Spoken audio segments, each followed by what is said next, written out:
Olá, meus irmãos, minhas irmãs, tudo bem com vocês? É sempre uma grande satisfação revê-los através do estudo da Palavra de Deus. Eu gostaria, antes de dar início ao estudo dessa lição, de convidá-los para uma palavra de oração. Senhor Deus, muito obrigado por todas as bênçãos que Tu tens dispensado sobre nós. Obrigado pelo Teu amor, o Teu carinho, a Tua direção sobre nossas vidas. Perdoe, Senhor, aonde quer que tenhamos faltado contra Ti, contra o nosso semelhante. Perdoa nossos pecados e faltas nossos de nossos lares representados e de todo o Teu povo que habita sob a faixa do conflito. Capacita-nos a andar nos Teus caminhos, a Te servir em espírito e em verdade. Santifica-nos na Tua palavra, porque a Tua palavra é a verdade. Te pedimos essas bênçãos, agradecidos em nome de Jesus. Amém. Continuando o nosso estudo sobre o livro do profeta Daniel, hoje nós temos da fornalha ao palácio. Na lição passada, nós vimos que Nabucodonosor estava com 20 anos de idade. Daniel e os seus companheiros numa faixa de 17 anos de idade, quando aconteceu o sonho da estátua. Nesse episódio aqui, Daniel estava deslocado, trabalhando nos campos. Só os seus companheiros, Sadraque, Mesaque e Abdenego, estavam ali na província de Durã, aonde ocorreria esse cenário que estudaremos hoje, onde Daniel e seus companheiros, que tinham mais ou menos a mesma faixa de idade, hoje estavam com 37 anos mais ou menos, e Nabucodonosor com 40 anos de idade. Veja que curiosidade interessante. Nabucodonosor construiu uma estátua gigantesca, toda de ouro, e ainda exigiu, por decreto, que todos adorassem essa estátua, e quem não adorasse seria lançado na fornalha de fogo. Ezequiel também não vivia aqui nessa região, vivia lá próximo ao rio Quebar, que era outro servo de Deus também, muito consagrado ao Senhor e à obra de Deus. Mas Sadraque, Mesaque e Abdenego estavam aqui. O rei Joaquim, como cativo, a sua mãe, sacerdotes, sumos sacerdotes, todos estavam aqui. Os judeus, todos, milhares e milhares de judeus que viviam no cativeiro e estavam aqui na região, inclusive outros sábios também, pessoas nobres que viviam tanto no palácio como próximo ao palácio, estavam aqui. E nós vamos ver no decorrer do estudo aqui que os únicos que não se dobraram à adoração, a essa idolatria, a essa abominação, foram os três companheiros de Daniel, Sadraque, Mesaque e Abdenego. E aí nós temos aqui o verso de abertura, Daniel 3, verso 17. Se o nosso Deus, a quem servirmos, quiser nos livrar, Ele nos livrará da fornalha de fogo ardente e das suas mãos, ó Rei. Saiba disso. Irmãos, isso foi um desafio claro na cara do rei. E isso aumentou severamente o desequilíbrio emocional desse rei.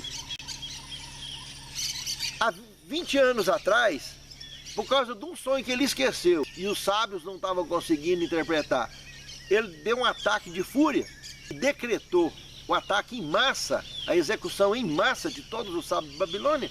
Imagine agora ele sendo desafiado diretamente, cara a cara, com os companheiros de Daniel. De certa forma, tinha um desafio que humilhou ele publicamente. Porque esses companheiros de Daniel, como Daniel, o verdadeiro servo de Deus, ele obedece às autoridades até não desobedecer a Deus. Se alguma autoridade colocar para escolher entre Deus e autoridade, com certeza o verdadeiro servo de Deus nem titubia. Ele ficará do lado do Senhor sempre. E foi aqui o caso. E para Nabucodonosor e todo aquele público que estava assistindo essa obrigatoriedade, isso foi um desafio. E com certeza, pessoas que o poder vive na cabeça, porque aqui nós estamos falando de 20 anos, que Daniel tinha revelado essa profecia, o que ia acontecer, e o rei aqui com um espírito completamente monista, tentando tomar nas suas mãos a coordenação do destino das escolhas que nós fazemos. Mas cada escolha que nós fazemos está ali. Se você planta maçã, você vai ter maçã. Se você planta trigo, você vai ter trigo. Se você planta laranja, você vai ter laranja. Mas quem planta erva daninha, vai ter erva daninha. Quem planta praga, vai ter praga. E isso sem falar que nós vivemos num planeta que a gente colhe até o que não planta. Imagina se plantar. Coisa terrível. E Nabucodonosor aqui estava numa altura da sua vida, praticamente pouco mais da metade do período em que ele viveria sobre a face da terra. Nabucodonosor morreria aí com seus 70 anos de idade, enquanto que Daniel morreria com 90 anos de idade. E ambos tinham 3 anos de diferença só, e ficou 20 de diferença de vida. Claro, o tipo de alimentação que Nabucodonosor consumia, o tipo de vida que ele levava, e o tipo de alimentação e o tipo de vida que Daniel levava era completamente diferente. Não era para ser diferente. Essa diferença continua até hoje, mantendo qualquer pessoa que vive uma vida com escolhas saudáveis, com hábitos saudáveis, no mínimo 20 anos a mais que as pessoas comuns ele vai viver, isso é certeza, e com qualidade de vida. Mas, irmãos, isso aqui foi uma experiência muito impactante, muito assustadora, quando eles viram a coragem desses 3 hebreus, especialmente Nabucodonosor, e passaria por uma situação de muito impacto ao assistir tudo que ele ia assistir dali para frente. Por isso que no segundo tema, a estátua de ouro. Daniel capítulo 3, versos de 1 a 7, temos o relato dessa preparação de adoração e festança no campo de Durão. Pensa agora esse rei que começou sendo abençoado por Deus, porque Deus tinha propósitos a serem alcançados, então estava abençoando um rei ímpio para que alcançasse progresso no seu governo, que alcançasse domínio no seu governo sobre a face da terra. Tinha toda uma estrutura para ser colhida nesses resultados, como a própria vinda do Messias lá na frente. Mas Deus, no seu amor e misericórdia, tentando esse tempo todo lapidar o coração desse homem, Nabucodonosor. E esse cara agora com 40 anos de idade, todas as bênçãos que ele colhia, todos os resultados que ele colhia, ele estava atribuindo a si mesmo. Em momento algum ele rendia louvores a Deus. Ele admitia de cunho próprio que o próprio Senhor era o responsável de toda a glória que ele estava alcançando diante dos homens, diante de Deus. Ele estava atribuindo a si. A influência de suas religiões politeístas envenenaram a cabeça dele para que ele pudesse construir essa estátua gigantesca e ainda mais exigisse a adoração como se ele próprio fosse um Deus, e como monista que era, isso para ele foi um prato cheio. Só que ele não percebeu que os inimigos de Daniel e seus companheiros estavam por trás, tramando a queda de Daniel e seus companheiros. Eles eram muito invejados, e era isso que estava acontecendo naquele momento. Quando ele assinou esse decreto e promoveu essa inauguração lá na província de Durã, naquele campo, ele sofreria com certeza o maior susto da sua vida. Maior do que esse seria somente o momento em que ele perderia o juízo e fosse viver com os bichos no meio do mato, para entender quem é que é o soberano da vida. Nabucodonosor aqui então percebe por denúncia desses indivíduos que certamente não estavam reverenciando a estátua também, ou seja, meia boca de reverência, né? Porque eles notaram que os outros não se curvaram, porque no ritual desse aí era automático, a reverência, todo mundo, como um pregador chama para orar, vamos ajoelhar para orar. Todo mundo vai ajoelhar para orar, ninguém vai ficar abrindo o olho, olhando quem é que não está ajoelhando, quem que está, quem que não está. Esses indivíduos que estavam armando a queda de Daniel não tinha como estar naquela onda ali, porque ele estava fora. Mas os seus companheiros estavam ali, já eliminava 3 de uma vez. eles ficaram de olho, então eles não reverenciaram completamente a estátua, porque ficavam observando o que estavam fazendo os companheiros de Daniel. E aí terminou aquele momento de louvor intercalado por vários instrumentos musicais, que era uma festança muito bem organizada, muito bonita, com ensaios de muito tempo para poder funcionar tudo como funcionou. E aquela fogueira gigantesca, com um fogo enorme ali, para fazer, evidentemente, os sacrifícios que eles fariam por ali. Meus irmãos, a hora que intercalou para vir para dar sequência à programação, os inimigos de Daniel e seus companheiros foram até o rei. Olha, o Sadraque, Mesaque e Abdenego não se dobrou, todo mundo se dobrou, menos esses três. E a ordem é para ser executado quem não adorar a estátua do Senhor. O rei, como tinha uma estratégia muito madura, desde a sua juventude, de dividir o governo com os sábios, buscar sempre o conselho dos sábios, percebeu que seus braços e pernas governamentais principais estavam descumprindo uma ordem do rei. E aí, um pouco de lucidez que deu nesse momento, ele chama esses três indivíduos na presença dele e fala: olha, eu vou estender uma segunda oportunidade. Se vocês não obedecerem, vocês serão lançados na fogueira. E aí eles falaram isso que nós vimos no verso de abertura. Olha, se Deus quiser nos livrar das mãos do Senhor, Ele vai nos livrar. E da fogueira ardente, com certeza absoluta. Quer dizer, em poucas e boas, eles falaram para o rei: olha, o Senhor não é nada, não é ninguém, é um pó diante do verdadeiro Deus. Essa fogueira não é nada, nada é nada para Ele. Ele é tudo. Ele é o caminho, a verdade e a vida. E isso atiçou o desequilíbrio emocional desse rei, que embutido, engasgou com isso e autorizou o reinício da programação, para que ele não falou nada.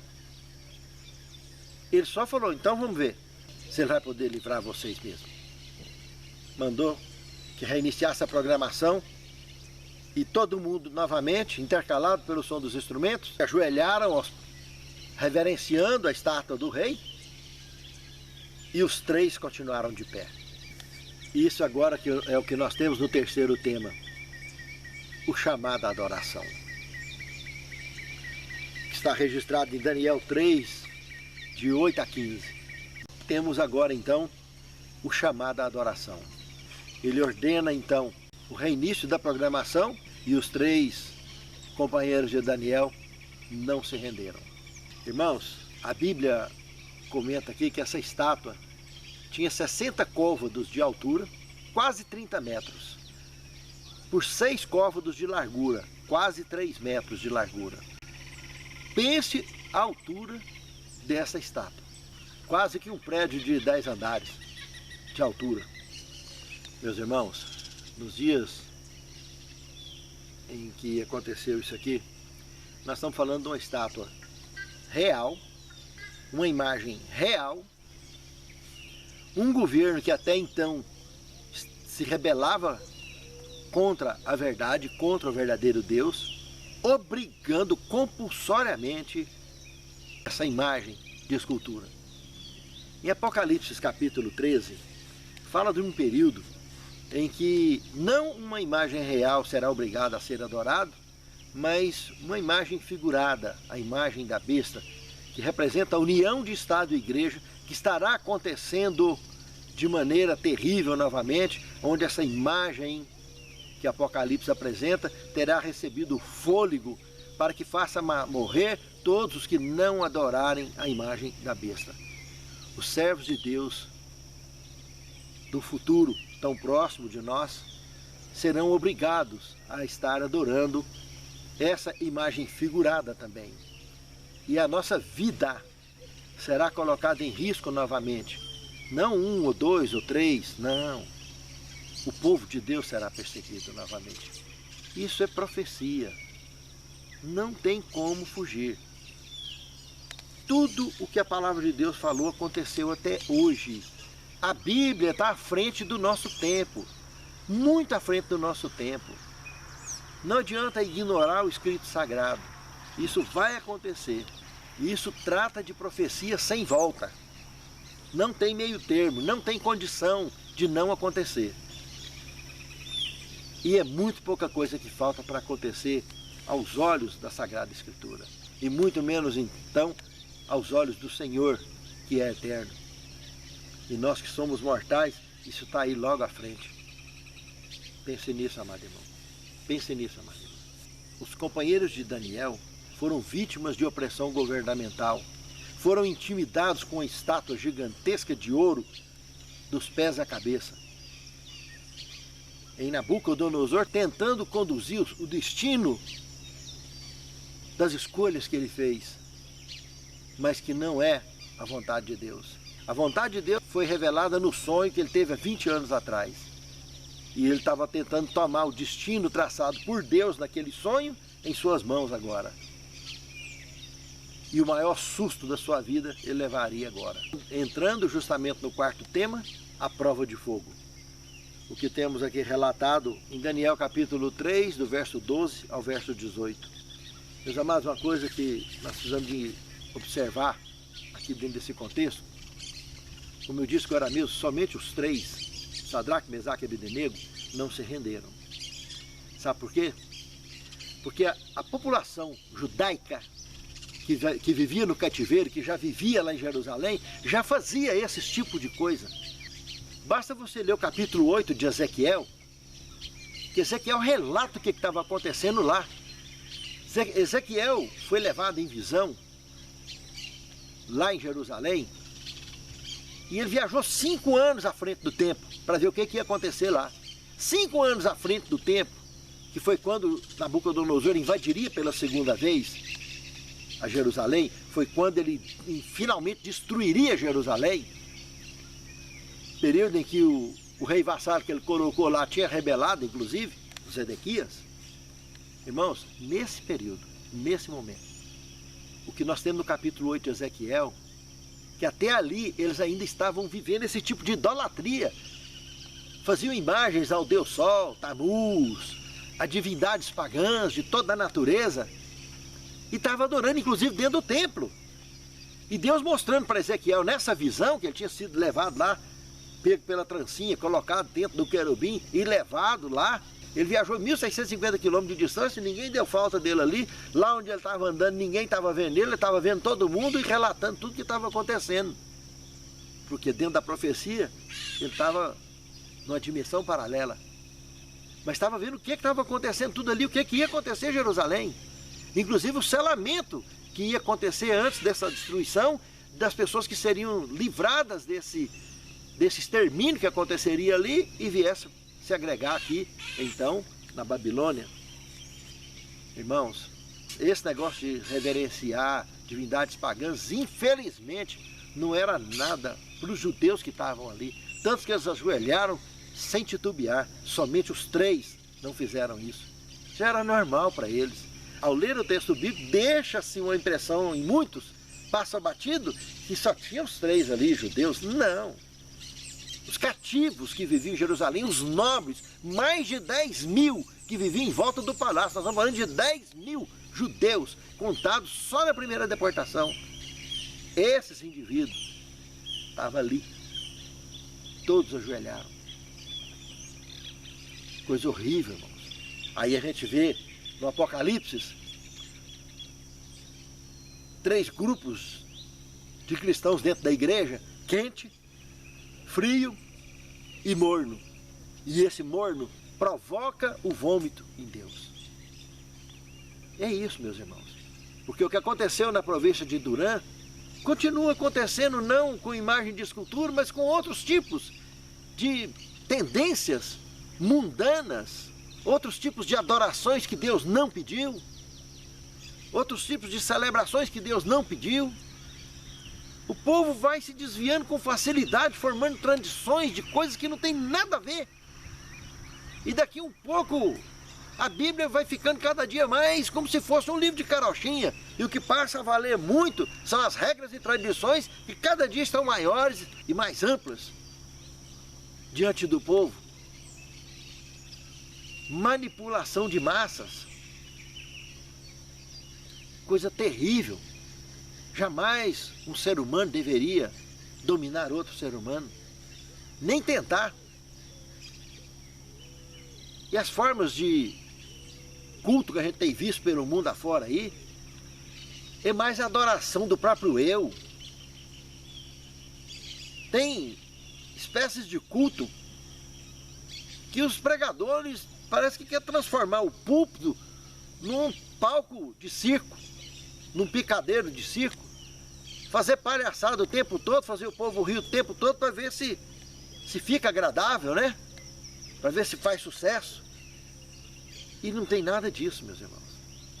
O sucesso em toda essa questão foi lá no Calvário e não tem graça nenhuma naquilo.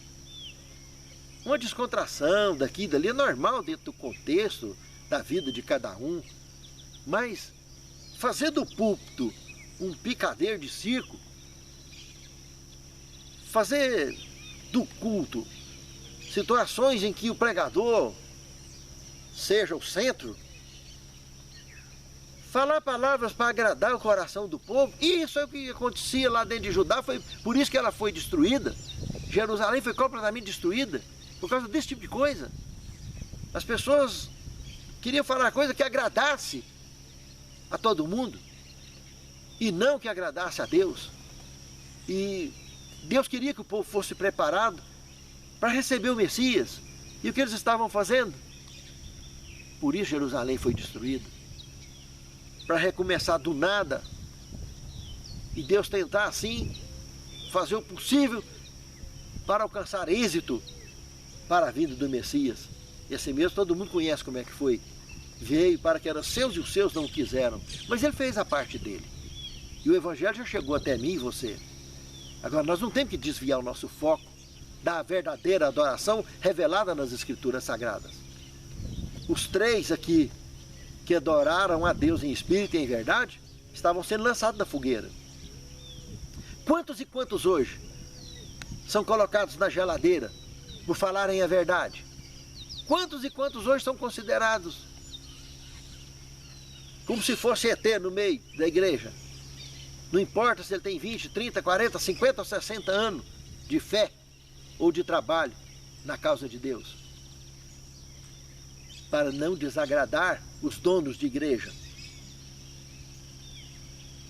que gostam de manipular as massas, que um dia vão prestar conta com Deus. Isso é muito duro, é muito triste de assistir esse tipo de coisa. Mas esses três aqui, como qualquer verdadeiro servo de Deus, não se renderam. Esses três aqui seguiram à risca as orientações do que temos em Êxodo, capítulo 20, verso de 3 ao 6. De não adorar de espécie alguma o mandamento do Senhor, não adorar em mais escultura, de semelhança nenhuma que tem em cima do céu, nem embaixo da terra, nem debaixo das águas, nem curvarás a elas, e nem as servirás, porque eu sou o Senhor teu Deus, Deus zeloso, que visita a maldade dos pais do filho até a terceira e quarta geração, daqueles que me aborrecem, e faço misericórdia a milhares do que me amam e guardam os meus mandamentos. Esses três aqui não esqueceram disso. Esses três não esqueceram também do que fala em Deuteronômio, capítulo 6, verso 8. O Senhor Deus é o único Deus. Eles não esqueceram disso. Estavam dispostos a depositar as suas vidas naquela fogueira, mas defendendo a honra ao Senhor. E o grande espetáculo ficou aberto. O rei mandou aquecer 7 vezes mais a fogueira, aí mostra a fúria que ele ficou. O desequilíbrio emocional dele. Se precisava disso para queimar os três, só o que estava lá já era suficiente. Aí entramos no quinto tema, o quarto homem. Meus amados, o verso 19 do capítulo 3 está aí, confirmando que realmente ele mandou aquecer 7 vezes mais a fogueira. No verso 20, irmãos, mostram que eram homens de braço direito, eram homens escolhidos de Nabucodonosor, soldados de frente do exército de Nabucodonosor. Nós estamos falando da guarda real, da segurança real do próprio Nabucodonosor. Ele pega esses homens, como o verso 20 está falando aqui, manda levar. Não foi qualquer soldadinho que levou, não. Foram homens escolhidos, os melhores homens do exército de Nabucodonosor. Levaram os três judeus para jogar na fogueira. E o relato bíblico conta o quê? Que eles foram carbonizados. Esses homens escolhidos a dedo do exército de Nabucodonosor. E lançaram os 3 judeus lá dentro. E de imediato o maior susto da vida de todos aqueles que estavam ali presentes, convidados de várias partes da província de Babilônia. Eles não só perceberam que aqueles indivíduos que foi amarrado com corda, nem o turbante, as cordas queimaram, eles ficaram soltos lá dentro, andando lá dentro, passeando na fogueira, enquanto que os soldados estavam carbonizados lá fora. Pensa que coisa mais louca, corpos carbonizados. E aparece outro elemento andando, um quarto elemento andando junto com eles. Nabucodonosor ficou tão assustado, tão chocado quando viu aquilo, que ele se levantou do trono e ainda questionou: mas nós não jogamos 3 e como tem 4 andando lá dentro? Ele se rendeu de uma maneira muito assombrada, muito assustadora. Ele percebeu que os 4 elementos tanto se cumprimentaram uns aos outros, como comemoravam o resultado magnífico daquele milagre. E ali dentro tiveram tempo de conversar alguma coisa bacana, de ter orientações divinas de como proceder dali para frente, dentro do governo de Nabucodonosor, no preparo para os escolhidos poder retornar para sua terra e reconstruir a cidade, o templo, os muros, etc. Mas, irmãos, o rei se emudeceu de perceber que ele não era nada de fato, de perceber que aqueles 3 tinham completa e absoluta razão no que estavam dizendo, que ele não era nada. Por isso que o 6º tema fala o segredo de uma fé vitoriosa. Olhando para Hebreus capítulo 11, nós vimos uma galeria dos campeões da fé, com experiências magníficas da história dos personagens dos tempos bíblicos, que viveram na época do Antigo Testamento. Os personagens do Novo Testamento. E nós hoje continuamos a compor essa galeria dos campeões da fé diante de Deus e diante dos homens. Porque a nossa fé não é medida por quantidade de bênçãos que recebemos ou deixamos de receber, mas pelo nível de relacionamento que temos com Deus. Daniel capítulo 3, verso 28, mostra Nabucodonosor tomado de um nível de ansiedade tão grande e em um nível de admiração tão elevado, que ele queria por tudo que aqueles indivíduos saíssem logo da fogueira. E principalmente ele queria ver aquele 4º elemento, conversar com ele, o que ele não teve a chance. Nessa ocasião, não. E ele chega o mais próximo que ele podia da fogueira e clama em alta voz: vem até mim, vem cá, vem conversar comigo. Chama os 4 personagens para sair conversar com ele. E o Filho de Deus vai embora. Mas os 3 saíram. E agora, mais do que nunca, uma experiência que marcou profundamente a vida de todos aqueles que ali estavam, não só dos inimigos de Daniel, mas dos amigos, dos parentes, da população toda judaica que estava ali e dos babilônicos que estavam ali.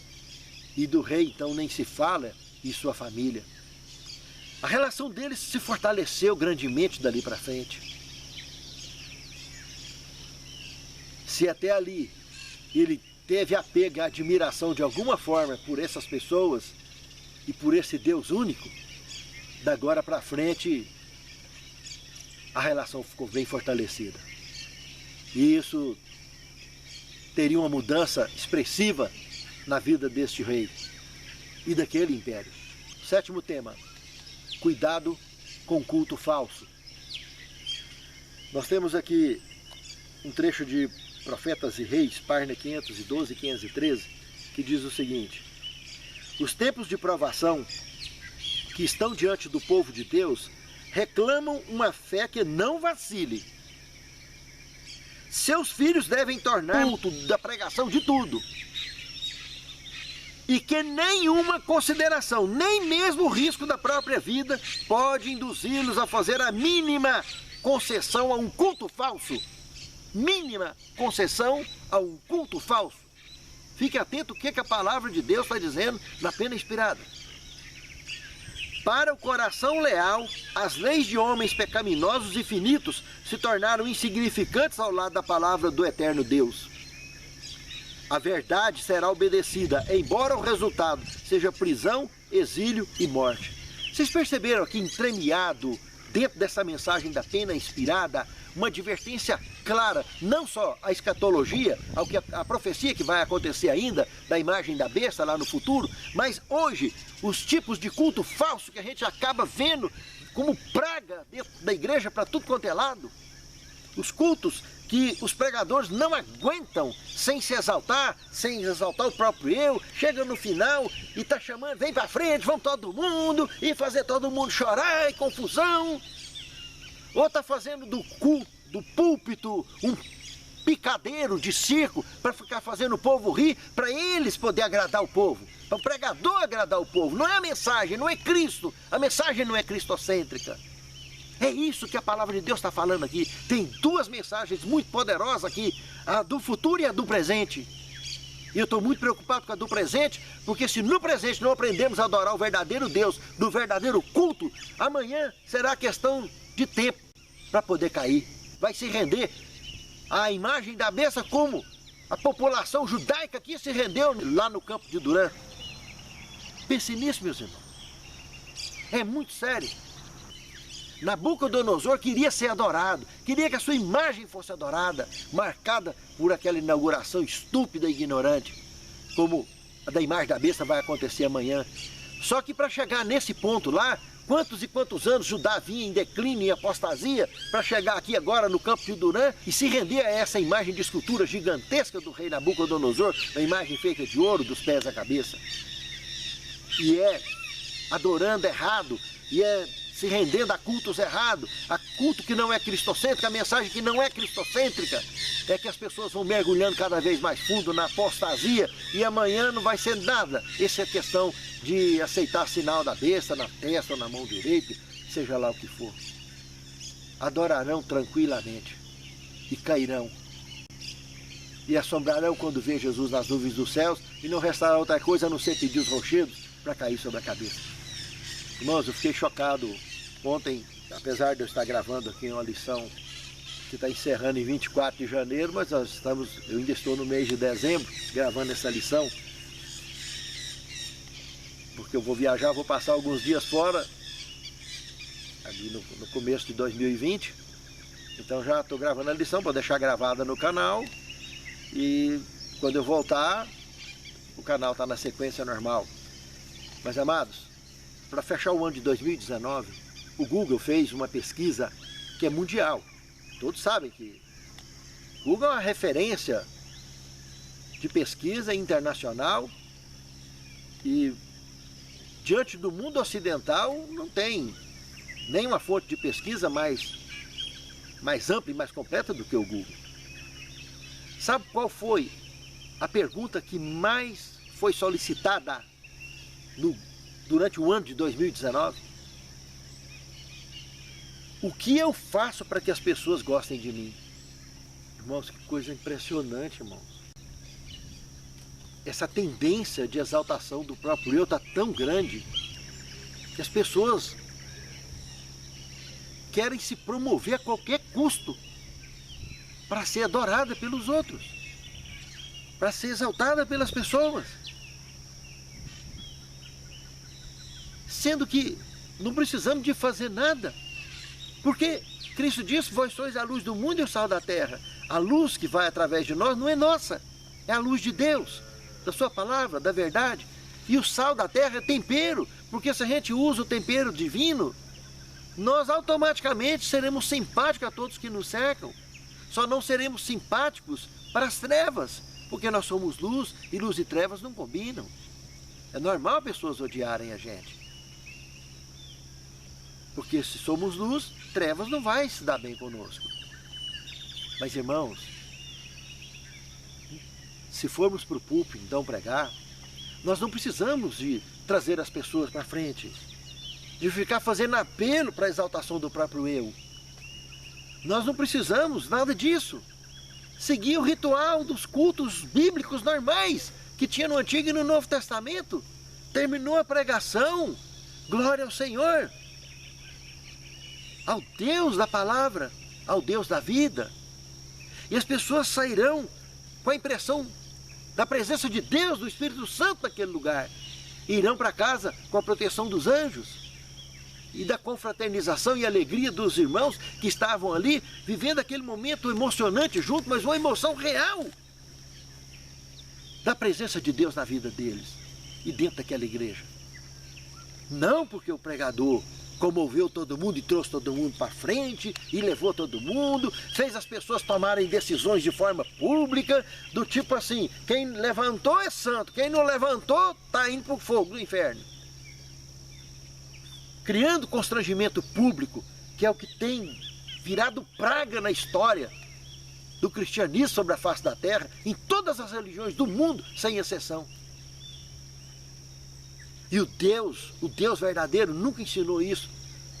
Nós não estamos falando da Bíblia que foi escrita durante o espaço de 1.600 anos, desde 1.500 anos antes de Cristo até no ano 100 da era cristã. Mas essa Bíblia que foi escrita lá, ela está à frente do nosso tempo. Ela fala das 7 pragas que está bem à frente do nosso tempo para acontecer. Ela fala de um novo céu e de uma nova terra que vai acontecer, que está bem à frente. Ela mostra de um planeta Terra que não vai ter sol aqui, então nós vamos ser deslocados do nosso eixo. Está totalmente fora do conhecimento científico. Não tem nem como imaginar hoje avaliar uma situação dessa, e vai acontecer porque está escrito. Então nós estamos falando de um livro, irmãos, que está muito à frente. E esse livro que está muito à frente do nosso tempo, mantém esse padrão de adoração que exclui esse tipo de falso culto, falsa adoração. Então é muito desagradável isso que está acontecendo. A hora que a gente senta e vai assistir um culto, está gostoso, está bonito. Nossa, essa é a moda antiga. Aí chega no final, vem o danado do apelo de novo. Não tem exaltação durante o culto todo, mas chega no finalzinho, pronto. Aquele que vinha fazendo um culto exemplar, não aguenta, tem que fazer porque está na moda. Aí vem o danado do apelo. Meus amados irmãos, o apelo que é feito é o Espírito Santo que faz no coração das pessoas. O pregador apela pela palavra, mas o indivíduo sentadinho no lugar dele lá vai refletir e vai mudar de vida. Não precisa de levantar e separar as ovelhas, que isso é obra de Deus. Separar quem vai e quem não vai, quem está apto e quem não está, quem é bem-vindo, quem não é bem-vindo ao reino de Deus. Isso não cabe a pregador nenhum fazer. Isso é querer tomar o lugar de Deus. Deus é que vai fazer esse trabalho, Ele é que faz esse trabalho. Pense nisso, amado irmão. Pense nisso, amada irmã. Adoremos a Deus em espírito e em verdade, da forma verdadeira. Que essa lição da fornalha marque em nossas vidas claramente essa mensagem que o Senhor tem para nós hoje, tiradas do relato que aconteceu no campo de Durã. Santo Deus, tende misericórdia de nós, Senhor. Perdoe-nos a nossa pequenez e da forma que, às vezes, nós, como o teu povo, temos te adorado. Nos ensine a adorar corretamente. Nos ensine a te servir em espírito e em verdade. Todos nós somos falhos, somos pecadores, mas suplicamos da tua misericórdia e do teu amor, para que nos fortaleça em nossa fé e nos capacite a te adorar em espírito e em verdade, e da forma que nos coloca no cumprimento da missão que tu tens confiado a cada um de nós. Capacite-nos, fortaleça-nos, encha-nos de entusiasmo com a tua palavra, e que as demais lições que estudaremos dessa obra do teu servo, o profeta Daniel, possa cada dia mais fortalecer a nossa fé e o entusiasmo de pesquisarmos, de estudarmos e de ensinarmos a tua palavra. É o que te suplicamos, agradecidos em nome de Jesus. Amém.